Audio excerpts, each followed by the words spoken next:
ನಮಸ್ತೆ ಸ್ನೇಹಿತರೆ.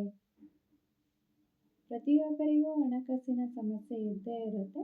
ಆ ಸಮಸ್ಯೆನ ನಿವಾರಣೆ ಮಾಡ್ಕೊಳ್ಳೋದು ಯಾವ ರೀತಿ ಅಂತ ನಾನು ಹೇಳ್ಕೊಡ್ತಾ ಇದ್ದೀನಿ.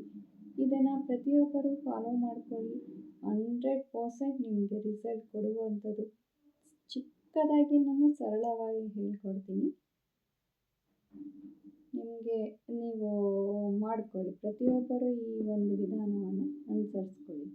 ಅದು ಯಾವ ರೀತಿಯಪ್ಪ ಅಂತ ಅಂದರೆ, 6 ಕಮಲದ ಬೀಜ ತಂದಿಟ್ಕೊಳ್ಳಿ, 6 ಕವಡೆ ತಂದಿಟ್ಕೊಳ್ಳಿ, 6 ಗೋಮತಿ ಚಕ್ರ ತಂದಿಟ್ಕೊಳ್ಳಿ, 6 ಏಲಕ್ಕಿ ತಂದಿಟ್ಕೊಳ್ಳಿ, 6 ಲವಂಗ ತಂದಿಟ್ಕೊಳ್ಳಿ, 1 ಅರಿಶಿನ ಬಟ್ಟೆ ತಂದಿಟ್ಕೊಳ್ಳಿ. ನೀವು ಅದೆಲ್ಲ ಗುರುವಾರ ದಿನ ರೆಡಿ ಮಾಡಿಟ್ಕೊಳ್ಳಿ. ಶುಕ್ರವಾರ ದಿನ ನೀವು ಒಂದು ಶುಕ್ರವಾರ ದಿನ ಈ ಪೂಜೆಯನ್ನು ಅನುಸರಿಸ್ಕೊಳ್ಳಿ.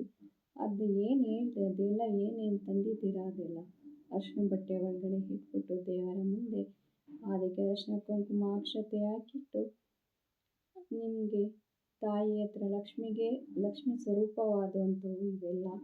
ಹಾಗಾಗಿ ಲಕ್ಷ್ಮಿ ಹತ್ರ ಕೇಳ್ಕೊಳ್ಳಿ, ಇವತ್ತಿಂದ ನಮ್ಮ ಹಣಕಾಸಿನ ಸಮಸ್ಯೆಯನ್ನು ನಿವಾರಣೆ ಮಾಡಿಕೊಡು ತಾಯಿ ಅಂತ ಕೇಳಿಕೊಂಡು ಸಂಕಲ್ಪ ಮಾಡಿಕೊಂಡು ಪೂಜೆ ಮಾಡಿಕೊಂಡು ಒಂದು ಗಂಟು ಕಟ್ಟಿ ನೀವು ಕ್ಯಾಶ್ ಕೌಂಟ್ರಲ್ಲಿ, ಬೀರುವಿನಲ್ಲಿ ಅಥವಾ ಪೂಜೆ ಕೋಣೆಯಲ್ಲಿ ಇಟ್ಟು ಪೂಜೆ ಮಾಡ್ಕೊತಾ ಬಂದರೆ ನೀವೇ ಹಣಕಾಸಿನ ಸಮಸ್ಯೆಯನ್ನು ನಿವಾರಣೆ ಯಾವ ರೀತಿ ಆಗ್ತಿದೆ ನಮ್ಮ ಜೀವನದಲ್ಲಿ ಅನ್ನೋದು 100% ರಿಸಲ್ಟ್ ನಿಮಗೆ ಗೊತ್ತಾಗುತ್ತೆ. ಈ ಒಂದು ವಿಧಾನವನ್ನು ನಾನು ಕೂಡ ಮಾಡಿದ್ದೀನಿ. ಹಾಗಾಗಿ ನಾನು ಹಣಕಾಸಿನ ಸಮಸ್ಯೆಯನ್ನು ನಿವಾರಣೆ ಮಾಡ್ಕೊಂಡಿದ್ದೀನಿ. ಹಾಗಾಗಿ ನಾನು ಈ ಸರಳವಾದ ವಿಧಾನವನ್ನು ಹೇಳ್ಕೊಡ್ತಾ ಇದ್ದೀನಿ. ಪ್ಲೀಸ್ ಎಲ್ಲರೂ ಮಾಡ್ಕೊಳ್ಳಿ, ಹಣಕಾಸಿನ ಸಮಸ್ಯೆಯನ್ನು ನಿವಾರಣೆ ಮಾಡ್ಕೊಳ್ಳಿ ಅಂತ ಕೇಳ್ತಾ